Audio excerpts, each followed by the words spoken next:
Là, je suis juste en train de me promener dans un parc qui est juste à côté de chez moi. Je suis à Rennes, c'est le parc des Gailleuls, peut-être que tu connais si tu habites à Rennes. Bon, je vais te montrer dans cette vidéo comment on trouve le point d'intersection entre un plan et une droite en géométrie dans l'espace. C'est parti!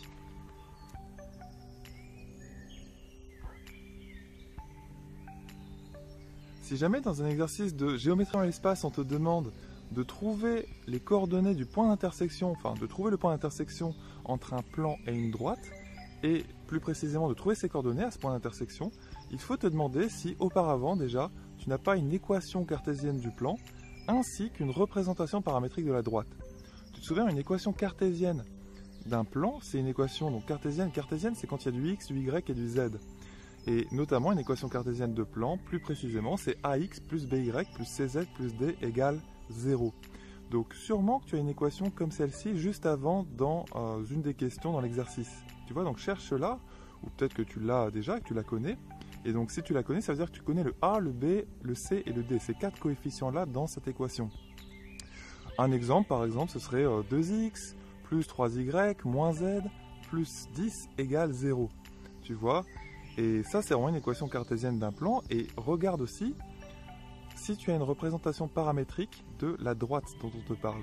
Donc, une représentation paramétrique, on rappelle que c'est trois petites équations. Souvent, il y a une grande accolade qui les entoure. Donc, x égale, y égale et z égale. Ces trois trucs-là en fonction de t. T étant le paramètre, en fait. C'est pour ça qu'on appelle ça une représentation paramétrique de ta droite. Et t, c'est un paramètre qui peut varier dans R.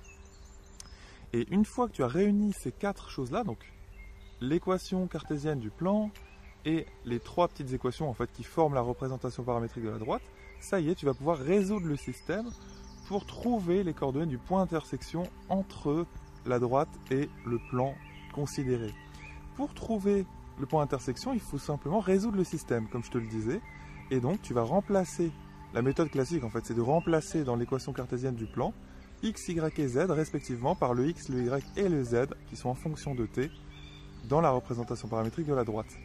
Et ça va te donner en fait une seule équation avec du t dedans, d'inconnu t. Ce sera la seule inconnue qui va te rester. Et ça va te permettre de trouver t. D'ailleurs, si jamais il n'y a pas de point d'intersection entre le plan considéré et la droite considérée, là tu trouveras une incohérence très probablement. Tu vois? Et en fait, si on te demande de trouver le point d'intersection, c'est qu'il y en a un forcément. Et là, tu vas trouver le t. Alors le t, évidemment, c'est pas le point d'intersection. Le t, c'est juste le paramètre grâce auquel tu vas trouver le point d'intersection. Donc une fois que tu as trouvé le t, avec cette équation que tu obtiens, il suffit juste de remplacer le t que tu obtiens, par exemple 3 ou 2. Donc ici, tu obtiens 1. Et tu remplaces le t qui vaut 1 dans les trois petites équations de la représentation paramétrique de la droite pour obtenir une vraie valeur pour le x, une vraie valeur entre guillemets, hein, c'est-à-dire une valeur réelle pour le x, le y et le z aussi. Et ces valeurs de x, y, z sont en fait les coordonnées du point d'intersection. Souvent on les notait i dans un exercice. I comme intersection dans un exercice de géométrie dans l'espace. Voilà, donc tu as compris la technique pour trouver un point d'intersection entre une droite et un plan. C'est super classique qu'on demande ça dans un exercice de géométrie dans l'espace. Donc tu sais faire maintenant, hein, donc il faut avant tout réunir une équation cartésienne du plan et la représentation paramétrique de la droite, et ensuite c'est parti, tu résous le système. Voilà, ça c'est la méthode, le reste c'est que du calcul, c'est du détail. Mais toi dans ta mémoire, tu peux retenir simplement ça, hein. Équation cartésienne, représentation paramétrique de la droite, on les mélange entre guillemets, c'est-à-dire on résout le système, et on trouve x, y, z correspondant.